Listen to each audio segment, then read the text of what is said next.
রতন নামে এক ব্যক্তি ও তার মা ও তার বউ লিপিকাকে নিয়ে বসবাস করত। কিন্তু লিপিকা ছিল ভীষণ অলস, বাড়ির কোনো কাজ করতে চাইতো না। তাই জন্যে বাড়ির সমস্ত কাজ রতনের মার করতে হতো। কি গো বৌমা, তুমি এখনো বসে আছো? আসলে মা, আমি চা খেয়ে এতটাই হাঁপিয়ে গেছি, আর উঠতেই ইচ্ছা করছে না। এইভাবে আর কতদিন চলবে বৌমা? সংসারের সমস্ত কাজ আমাকেই তো করতে হয়। কি করব বলুন তো মা?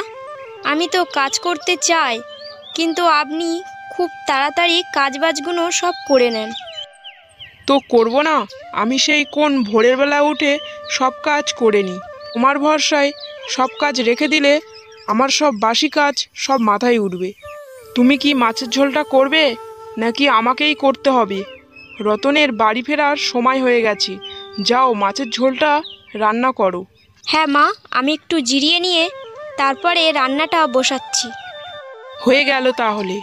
তোমার ভরসায় রয়ে গেলে মাছের ঝোলটা আর জুটবে না। আমি বরং মাছের ঝোলটা গিয়ে বসাচ্ছি। তোমার জিরানো হয়ে গেলে তাড়াতাড়ি রান্নাঘরে চলে এসো। এরকমইটা বলে লিপিকার শাশুড়ি রান্নাঘরের দিকে চলে গেল। আর এদিকে বেলা গড়িয়ে দুপুর হয়ে গেল। লিপিকা তাও বসে থাকে। এবারে মনে হয় শরীরটা ঠিক লাগছে। যাই দেখি রান্নাঘরের দিকে, মা আবার কি করছে দেখে আসি। মা, এবারে বলুন কি কাজ করতে হবে, আমি করে দিচ্ছি। বাবা, বৌমা, তোমার এতক্ষণে আসার সময় হলো বুঝি? আসলে মা, বসে থাকতে থাকতে এত সময় পার হয়ে যায় বুঝতেই পারি না। মাছের ঝোল, চচ্চড়ি সবই রান্না হয়ে গেছে আমার, আর তুমি এখন বলছো এসে কি করতে হবে আমার? তাদের শাশুড়ি বৌমার মাঝখানে এমনই কথা চলছিল, আর সেই সময় রতন বাড়ি ফিরে আসে। কই দেখি কি রান্না করেছে, তাড়াতাড়ি খেতে দাও তো, আমার ভীষণ খিদে পেয়েছে। যা বাবা রতন, হাত মুখ ধুয়ে আয়। শোনো বৌমা, রিমা আমাকে ডেকেছে। রতনের হাত মুখ ধোয়া হয়ে গেলে ওকে খেতে দাও। আর বলছি কি যে তুমি মা ঠিকঠাক খেয়াল রাখছো তো? কাল যে ডাক্তারখানায় গেলাম, ডাক্তারবাবু বলেছে মাকে নাকি ভারী মন্দ কাজ কিছুই করানো যাবে না। তা তুমি কাজবাজ সব করছো তো? হ্যাঁ, মাকে তো আমি বলি তোমাকে অত কাজকর্ম করতে হবে না। মা তো আমার কথাই শোনে না। আর এমন কি, আমার ঘুম থেকে ওঠার আগে মা সমস্ত কাজবাজ সেরে নেয়। আচ্ছা ঠিক আছে, মাকে আমি বলছি বুঝিয়ে। ও মা, কী করছো? তোমার শরীর ঠিক আছে তো? এই তো বাবা, বসে আছি। যা গরম পড়েছে, তোর ওই বিমলা পিসির বাড়ি গিয়েছিলাম। আস্তে আস্তে হাঁপিয়ে পড়েছি, তাই একটু বসে জিরিয়ে নিচ্ছি। হ্যাঁ মা, ঠিক আছে, তুমি একটু রেস্ট নাও।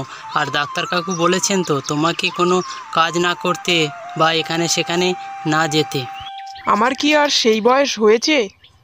লিপিকার তো উঠতে বসতে সারাদিনটা লেগে যায়, সেখানে আর ও কি কাজ করবে? সেই জন্য তো সব কাজ আমাকেই করতে হয়। আচ্ছা মা, আমি তোমার বৌমাকে একটু বুঝিয়ে বলছি, আর তুমি তোমার শরীরের খেয়ালটা রেখো। এরকমইভাবে কিছুদিন কেটে যাবার পর রতনের মার ভীষণ জ্বর, তাই জন্যে শুয়ে থাকে। দুপুর 2টোর সময় রতন কাজবাজ সেরে সে ঘরেতে ফিরে আসে, আর এসে দেখে ঘরের সমস্ত কাজ পড়ে রয়েছে। আচ্ছা লিপিকা, তুমি কি ঘরের কোনো কাজ করোনি নাকি? ঘরের জিনিসপত্রগুলো তো এদিক ওদিক ছড়িয়ে পড়ে আছে, সেগুলো তো ঠিক করতে পারো নাকি? আর বলো না গো, সকাল থেকে শরীরটা এমন ম্যাজ ম্যাজ করছে, তাই জন্যে আমি কোনো কাজ করিনি। তা ভালো হয়েছে। তা রান্নাবান্না কিছু করেছো? কই মাকে তো দেখতে পাচ্ছি না, মা কোথায়? মা তো সকাল থেকে বিছানায় শুয়ে রয়েছে।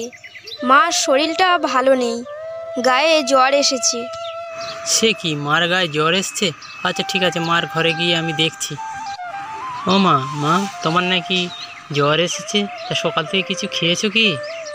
আর বলিস না, সকাল থেকে এতটা জ্বর এসেছে, কোনো কাজ করতে পারিনি। বলছি কি, তোমার তো সকাল থেকে জ্বর এসেছে, তাই কিছু খেয়ে নিয়ে 2টো ওষুধ খাবে, চলো। রতনের মা সকালে ঘুম থেকে উঠে দেখে সমস্ত বাসি কাজ পড়ে রয়েছে। তখনই তার গায়ে জ্বর থাকলেও সে ঘরের কাজ সারার জন্যে চলে যায়। না, আজকের এই শরীরটা আর দিচ্ছে না, মাথাটা কেমন বনবন করে ঘুরছে। এরকমইটা রতনের মা ভাবতে না ভাবতে মাটিতে পড়ে অজ্ঞান হয়ে যায়। কি গো, তুমি এখানে খাটের ওপরে চুপচাপ বসে রয়েছো, আর মা কোথায়? ও, তুমি এসে গিয়েছো? হ্যাঁ, আজকের বুঝি তাড়াতাড়ি এসে তোমাকে অসুবিধার মধ্যে ফেলে দিলাম। কেন অসুবিধা হবে কেন?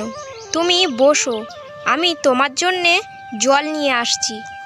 দেখো লিপিকা, তোমাকে আর নাটক করতে হবে না। আমি যে কথাটা তোমাকে বলছি তার উত্তর দাও। মা কোথায় সেটা আমি জিজ্ঞাসা করেছি। আমি কি করে বলবো? সকালে ঘুম থেকে উঠে মাকে তো দেখছি না, হয়তো সেই বিমলা পিসির বাড়ি গিয়েছে। হ্যাঁ, মা যদি বিমলা পিসির বাড়িতে যাবে, তাহলে বাইরে অজ্ঞান হয়ে পড়ে রয়েছে ওটা কে? সে কি? আমি তো কিছু জানি না। হ্যাঁ, তা জানবে কি করে? সব সময় তো ঘরেতে শুয়ে বসে কাটালে, আর কে কোথায় যাচ্ছে, কে কী করছে সে খেয়াল রাখবে কি করে? আর ডাক্তারবাবু তো বলেছে মাকে পুরোপুরি রেস্টে থাকতে, কোনো কাজ করতে মানা করেছে। তা সত্ত্বেও মাকে দিয়ে তুমি সব কাজ করাও। ভাগ্যিস আমি তাড়াতাড়ি বাড়িতে ফিরেছিলাম, তাই মাকে ডাক্তারখানায় নিয়ে যেতে পেরেছি। আর আমি ঠিকমতো এসেছিলাম বলে মাকে ডাক্তারখানায় নিয়ে যেতে পেরেছি। আর শোনো, তুমি যদি এরকম কুড়েমি করো তাহলে আমার বাড়িতে আর থাকতে হবে না। না না, তুমি আর এমন কথা বলো না। আমি আর কোনোদিনও অলসতা আর করবো না। তুমি আমাকে ক্ষমা করে দাও।